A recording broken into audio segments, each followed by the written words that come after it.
Hello mga mommies! For today's video, ang gagawin kong cake ay para sa first birthday ni celebrant.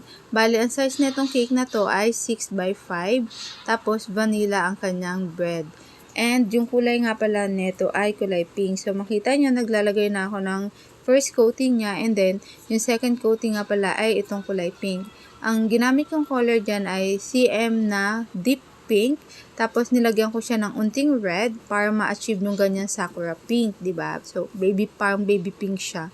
Tapos yan na nga, medyo sharp edge nga pala tong cake na to. Nilagyan ko na ng mga topper na bubbles. Medyo madali itong cake na to kasi nga syempre itutusok-tusok lang naman tong mga topper na yan at saka yan mga butterfly. Medyo nagbatagal lang dyan gawin is yung lalagyan mo ng tusok yan topper na yan. Syempre wala naman yan siyang tusok, di ba, kaagad. And then yung sa sa pangalan na yan, ako din lang mano-mano nag-cut out niyan since wala naman tayong fry cut pa, diba? Per ayos lang naman, kaya boom boom naman.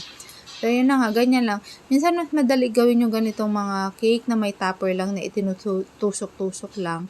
Kasi, saglit lang naman kung printed topper siya. Doon, matagal pala dyan is yung mag-layout. Pero yung time na kukonsumo mo, habang ginagawa mo na yung cake, madali na lang siya kasi nga, yan na, pag nagawa mo na lahat ng topper, pang final touch na lang, na itutusok-tusok na lang siya. So, mas mabilis gawin yung ganitong cake lang compare doon sa iba na ipapipe mo yung icing, diba? And then, yung number 1 nga pala na yan, na topper, overseas ko yan siya na in-order sa Shopee, diba? Sobrang cute niyan.